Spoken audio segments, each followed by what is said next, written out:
Naku po, bumili tayo ng bibili pala tayo ng ampalaya, pampapaitan.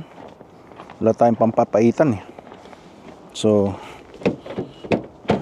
ito tayo ng superstore.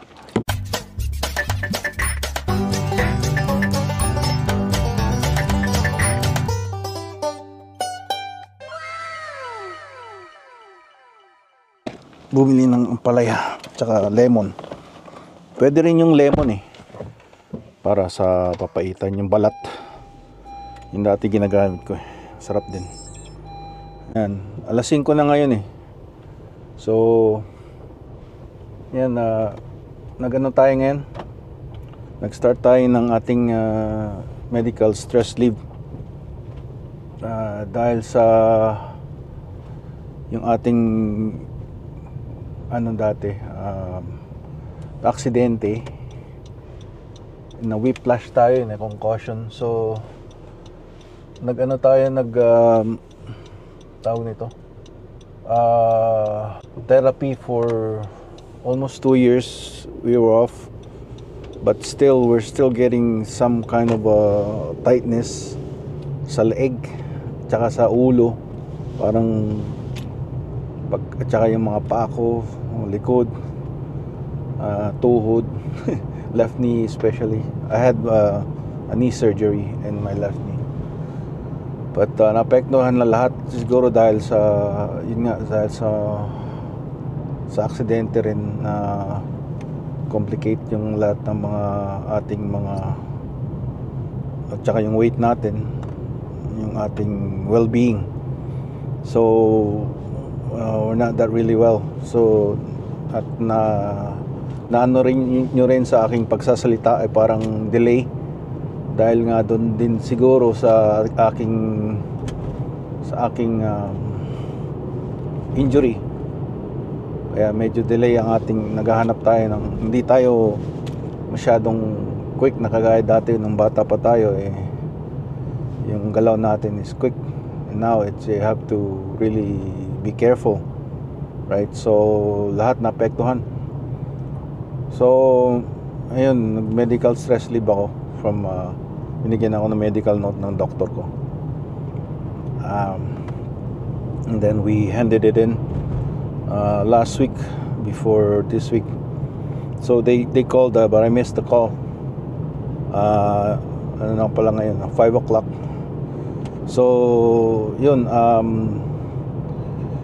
so what it is you go with your 5 days sa amin, kumpanya, 5 days use up your sick leave first, and then after 5 days they use your short-term disability. I think it's about 70% or ng nakukuha mo, but at least meron, right? And supposedly ICBC is supposed to cover up the yung natitira, right, up to 90%. But I don't know. I've worked for about a year and a half since I went back, so I don't think they're up to covering that. The last time I tried emailing them, there was no response from ICBC. So it's still, I don't know if the case is still valid, or yeah, may binigay na number. So we will just go with whatever we have, and hopefully in these so they gave me 2 weeks, and then they said I have a little bit of para sa post-trauma, post-syndrome, post-stress, post-stress, PSTD, na pills na binigay ang doktor, but I haven't really used them. I'm just gonna go work out and strengthen my muscles, I guess. So that way may endorphins tayong marirelease. So I bought the prescription, no. But tinignan ko yung mga side effects is not really good for the liver. So I'm just gonna hand it, keep off of that pills.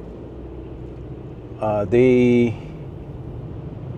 give it to me, but it's a very low dosage. But I'm not gonna take it because of liver damage. Nabasa ko yung yung side effects. Yeah. So, and hopefully we will get better when we go to the gym. And kayo ba, ano ang mga activities nyo para, kasi lahat naman tumatanda eh. Nung kabataan mo, naalala ko, basketball ka, na-sprain ka, konting ano lang, tayo agad. Pwede na uli, laro na uli. Pero ngayon, ma-injured ka na siguro, very long term na yung ano mo, away from work. So, hindi na rin ako nagba-basketball. Only sa summer, sa pagka dyan sa basketball court, just by myself and my son. That's about it. But I'm not gonna go join yung tournament or anything like that, right? So, malamig sa kamay. Super strong ngayon. Okay naman yung daan. Nilagyan nila ng gravel para hindi madulas ng tao. Yan, $9.32. Ano lang yun, green onion, ginger. Wala tayong nakuwang bitter melon, ampalaya na Indian ampalaya. Kumuha na lang tayo ng lemon, dalawang lemon, $1 na isang lemon. Grabe, 40 something pesos isang lemon. Yan. So, okay. Yan, tinitest ko rin dito ang Action 4 sa sa low light performance, kung maganda. Pero I have been using yung GoPro 12, which is not bad, pero just yung battery life niya is not as good as DJI Action 4. Tsaka yung low light, it's not good. Pero yeah, that's why kumuha ako ng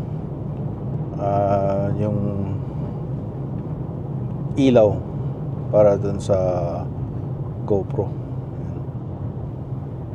Yan, binigyan natin si Kuya Inags nun si Sir Inags, nung nagkita kami nung 2 years ago na, or yeah, almost 2 years ago.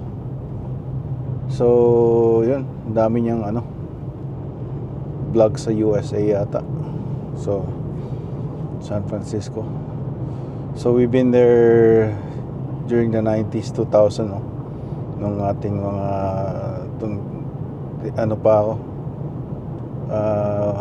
wala pa akong asawa. 98 pinanganak yung una yung panganay ko eh.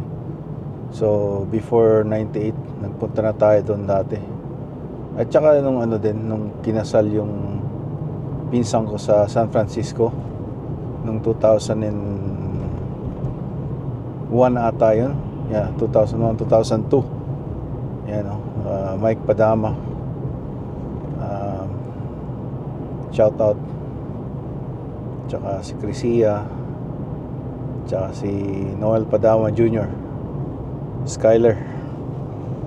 Yan yung ating mga pinsan sa San Francisco. Shout out sa inyo dyan. Yan, si Uncle Noel, I haven't really contacted Uncle Noel.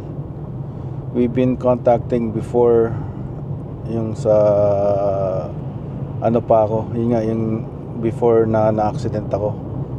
But I was busy recuperating and doing physical therapy, so I haven't really been contacting any of my close relatives, and some of them they knew, but you know what can they do, right? You're in Canada, you're just take care of yourself sa Canada. Talagang yun yung tama yung sinasabi nila, like everyone is on your own terms na sacrifices, and sa trabaho mo dito sa Canada, you're on your own. Yeah, so they might care, you know, in their mind, but what can they do? They cannot do anything in action because they have to take care of their own bills. So yun lang, ang payo ko dito maging matatag at maging ano sa mga opportunities dito sa Canada. Kailangan sunggaban agad kung may nakitang opportunities. Huwag yung magsayang ng oras. Yan, so yung painit tayo ng pangsigang, sumpapaitan.